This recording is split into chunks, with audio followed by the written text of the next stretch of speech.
Isso aqui é uma edição do Jornal dos Esportes de 1985. A manchete já se direciona para uma das maiores tragédias esportivas da história, em Bruxelas, capital da Bélgica, onde esse episódio lamentável aconteceu. O jornal vai mais a fundo. Milhões de telespectadores de toda a Europa, não acreditando no que estavam vendo, presenciaram, ao vivo e a cores, a tragédia do estádio de Bruxelas, onde 41 pessoas morreram e 257 ficaram feridas por causa da briga generalizada provocada pelos torcedores ingleses. Essa é só uma fonte histórica que fornece uma mínima dimensão do quão violento o futebol foi nas últimas décadas do século XX. Especialmente o futebol inglês, que atingiu o ápice da violência por meio de torcedores sedentos por brigas e adrenalina. Então nesse vídeo eu vou te contar a história do hooliganismo e como ele quase destruiu o futebol. O termo hooligan em si começou a ganhar popularidade no final do século XIX. Essa expressão provavelmente se originou de um sobrenome de uma família irlandesa conhecida, os Hooligans, que eram famosos por seu comportamento barulhento nos bairros difíceis de Londres. Já no futebol, a expressão hooligan se originou na década de 60, se referindo a um problema de violência local na Inglaterra. Mas logo ela se expandiu e passou a ser utilizada para se referir à violência em outros países. Então tenha consciência que não existem hooligans apenas na Inglaterra, mas nesse vídeo eu vou dar um enfoque especial para eles. Bom, vamos lá, quem deu luz realmente ao hooliganismo foram os hooligans do Chelsea, os Red Hunters. Nos anos 60, eles eram a torcida mais famosa do mundo, conhecida por sua violência peculiar. Liderados por Alan Garrison, eles praticamente inventaram o gênero hooligan. Curiosamente, o Alan era fruto de uma união atípica. A sua mãe era judia e o seu pai era um ex-soldado do exército alemão nazista. E esse detalhe é muito importante nesse meio, porque as torcidas hooligans eram e são extremamente extremistas e antissemitas. Com o Chelsea isso não era diferente, muitos Red Hunters tinham inclinações neonazistas e disseminavam xingamentos contra judeus. Especialmente contra os judeus do Tottenham, um clube que acolheu o espírito judaico.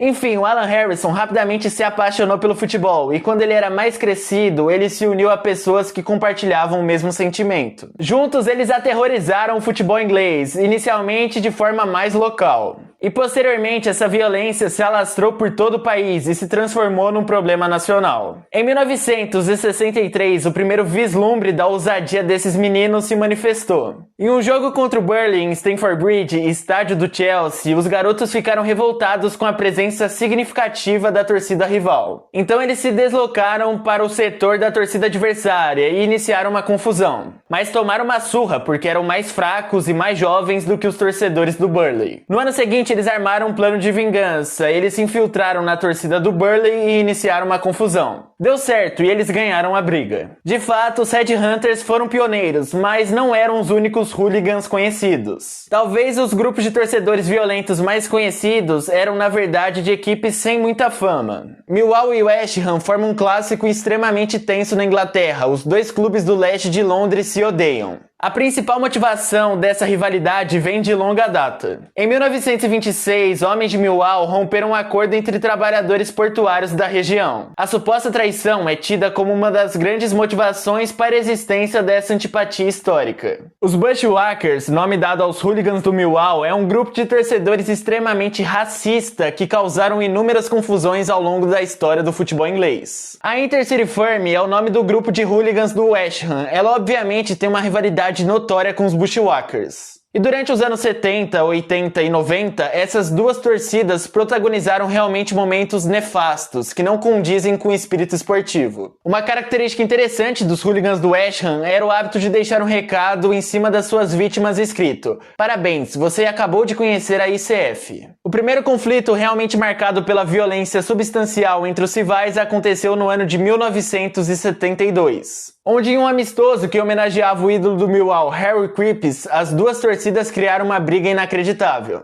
O ódio era disseminado até em partidas que não possuíam relevância competitiva, realmente assustador. E a violência chegou ao ápice em 2 episódios. O primeiro aconteceu no ano de 76, onde um torcedor do Millwall foi morto pela Intercity. Ian Pratt, fã do Millwall, caiu debaixo de um trem na estação New Cross enquanto fugia de torcedores rivais. Os Bushwhackers ficaram revoltados e queriam revidar na mesma moeda. A intenção era matar um torcedor do West Ham para não deixar essa barbaridade impune, e isso não é coisa da minha cabeça. Porque em 1978, panfletos escritos "Um torcedor do West Ham tem que morrer" rodeavam os torcedores do Millwall. Infelizmente, isso aconteceu quando em 1986, um Hammer, um torcedor do West Ham, foi esfaqueado até a morte. É bom pontuar que a torcida do Millwall não se envolvia apenas em confusões contra a torcida do West Ham. E as brigas com pessoas de outros times aconteceram justamente nessa época. Em 78, os Bushwhackers foram bem ousados e iniciaram uma confusão com torcedores do Ipswich Town antes de um jogo pela FA Cup. Inicialmente, o confronto aconteceu nas ruas, mas logo a briga também chegou no estádio. Pela violência explícita, o Millwall foi suspenso por 2 anos da Copa da Inglaterra. 6 anos depois, mais um episódio de violência assustadora aconteceu. A torcida do Millwall foi em peso para Luton em mais um jogo válido pela Copa da Inglaterra. Eles definitivamente não foram com 10 mil homens à toa pra lá, era tudo premeditado. Uma baita confusão foi iniciada, onde 80 pessoas ficaram feridas, incluindo 33 policiais. Eu poderia ficar listando por uns 40 minutos diversos episódios de violência no futebol inglês, mas essa não é a intenção. O mais importante é perceber que o hooliganismo chegou no seu auge no final dos anos 70 e nos anos 80. Sem dúvidas, era um problema extremamente grave que não poderia ser ignorado. Margaret Thatcher, primeira-ministra do Reino Unido da época, estava enraivecida com o hooliganismo e queria de qualquer forma cortar o mal pela raiz. Sua iniciativa foi conversar com os dirigentes da federação, e a partir de um conjunto de exigências, ela passou a intervir diretamente nos direitos civis de quem frequentava os estádios do país. Mal sabia ela que o pior ainda estava por vir. Na final da Champions daquele ano, o hooliganismo atingiu o máximo da irresponsabilidade. Os responsáveis por realizar tal façanha foram os hooligans do Liverpool, os The Culprits. A tragédia de Heysel foi um dos dias mais tristes da história do futebol. Em 29 de maio de 85, o estádio de Heysel, em Bruxelas, estava lotado para a final da Copa dos Campeões da Europa entre Liverpool e Juventus. Era para ser uma festa do esporte, o encontro entre 2 grandes times e 2 torcidas apaixonadas, mas o espetáculo se tornou um pesadelo. Ora, antes da bola rolar, a tensão já era perceptível. As divisórias que separavam os torcedores eram frágeis e a segurança era insuficiente. Bastou uma faísca, hooligans do Liverpool avançaram em direção à torcida italiana e o medo tomou conta. Pessoas tentaram fugir desesperadamente, mas não havia para onde correr. Ingleses agrediram e pressionaram os italianos nas grades. No fim, 39 pessoas faleceram, a maioria italianas, e mais de 600 ficaram feridas. Mesmo assim, o jogo aconteceu, uma decisão fria, tomada em meio ao choro, ao caos e à violência. Ao término do jogo, a Juventus se tornou campeã e a UEFA baniu seus clubes ingleses de competições continentais por tempo indeterminado. No fim, os clubes da Inglaterra voltaram a frequentar esses torneios em 1990. Já o Liverpool sofreu um pouco mais, levando um banimento de 6 anos. Essa tragédia mudou para sempre a forma como o futebol europeu encara o comportamento dos torcedores e a questão de segurança nos estádios. Antes, os estádios conviviam com a superlotação e torcedores ficavam em pé. Todo mundo ficava espremido num lugar inapropriado. E, obviamente, isso aumentava muito o risco de uma tragédia acontecer, como foi nesse caso de Heysel. Também, em muitos casos, não existia um bloco reservado à torcida visitante. Esse era um grande convite ao surgimento de brigas dentro dos palcos do futebol. Por isso, o estádio de Heysel passou por uma reestruturação, a capacidade diminuiu de 65 mil para 48. Os torcedores passaram a assistir os jogos sentados e houve uma separação entre as torcidas. Essas mudanças se refletiram em vários estádios ao redor do planeta Terra. Um exemplo voltado à nossa realidade é o Maracanã, que aboliu a geral, onde torcedores assistiam jogos amontoados em pé. Infelizmente, foi uma perda, mas necessária, porque segurança sempre vem em primeiro lugar. Outra tragédia surgiu 4 anos depois. Dessa vez, as mortes não foram fruto do hooliganismo, e sim de uma falta de organização e segurança tremenda. A tragédia de Hillsborough aconteceu em 15 de abril de 1989. Torcedores do Liverpool viajaram até Sheffield, no norte da Inglaterra, para assistir a semifinal da Copa da Inglaterra contra o Nottingham Forest. A expectativa era grande e as 2 torcidas, obviamente, queriam marcar presença na final. Mas o que deveria ser um dia de alegria se transformou em uma das maiores tragédias esportivas do Reino Unido. Pouco antes do início da partida, o setor destinado aos torcedores do Liverpool começou a ficar perigosamente cheio. Do lado de fora, milhares de pessoas ainda tentavam entrar e, para aliviar a pressão, a polícia decidiu abrir um portão de acesso. Essa decisão, tomada sem um devido controle, permitiu que uma multidão entrasse em um espaço já lotado. Em questão de minutos, centenas de pessoas foram comprimidas com as as grades metálicas, que estavam presentes nos estádios da Inglaterra por conta do hooliganismo. Enquanto o jogo era suspenso, torcedores e até jogadores tentavam salvar vidas, improvisando macas com placas publicitárias. No fim, 97 pessoas morreram, muitas delas jovens, que sonhavam apenas em ver o time do coração vencer. Durante anos, autoridades e parte da imprensa culparam injustamente os torcedores do Liverpool. Obviamente por conta da sua ligação com o hooliganismo. Somente após décadas de luta das famílias das vítimas, a justiça britânica reconheceu que a tragédia foi causada por negligência policial e falhas de segurança. Hillsborough deixou um legado assim como Heysel.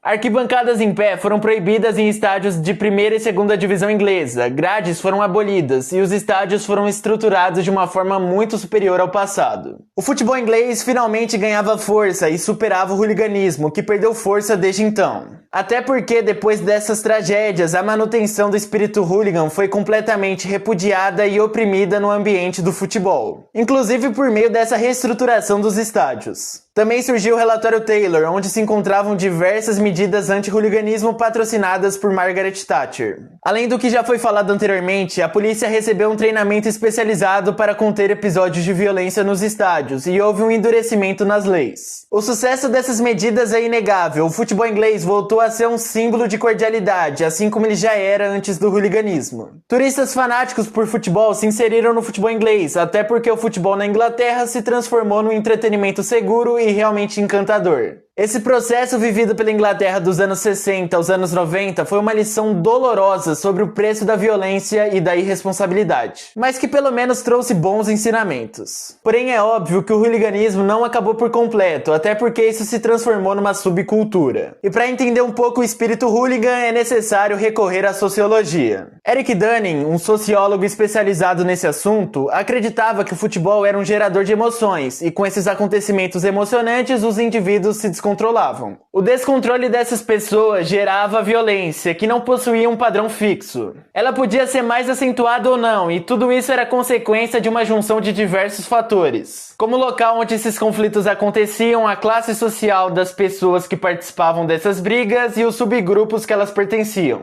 Outro adendo importante, o domínio dos homens nos esportes causa a persistência de valores patriarcais, que sugerem a manutenção de atos valentes e corajosos, independentemente da situação. O futebol, nesse sentido, se transforma numa espécie de guerra, onde os hooligans se transformam em soldados, que ao invés de defenderem as suas nações, defendem as suas equipes. O problema é que esses conflitos são extremamente sem sentidos, até mais do que as guerras, onde a racionalidade se perde perante a ambição. Porque os confrontos entre duas torcidas só têm uma intenção, preencher um vazio. A realidade é que a vida inglesa era muito monótona, e ainda é. A Inglaterra, nessas últimas décadas, proporcionou uma qualidade de vida satisfatória à maior parte da população. E os jovens, diante desse cenário entediante, precisavam de passatempos um pouco mais empolgantes. Não à toa surgiram outras subculturas, como os skinheads. No fim das contas, essa ânsia por adrenalina constante e momentos entusiasmantes matou centenas de pessoas durante 30 anos. E o sentimento hooligan não caiu por terra, ele apenas se adaptou ao novo futebol inglês. Mas será que vale a pena ferir e machucar outros seres humanos só para se satisfazer? Eu acho que não, até porque todos nós temos uma história, uma trajetória e coisas importantes para se apegar. Família, trabalho, causas sociais. Apesar das diferenças dentro do jogo, somos iguais em questões biológicas, somos seres humanos e por esse motivo não podemos criar inimigos contra a nossa própria imagem. Até porque ninguém tem inimigos e quem acha que possui algum algoz está na verdade corrompido por dentro. Bom, meu nome é Matheus e para fazer esse vídeo eu utilizei 2 livros, o primeiro esse,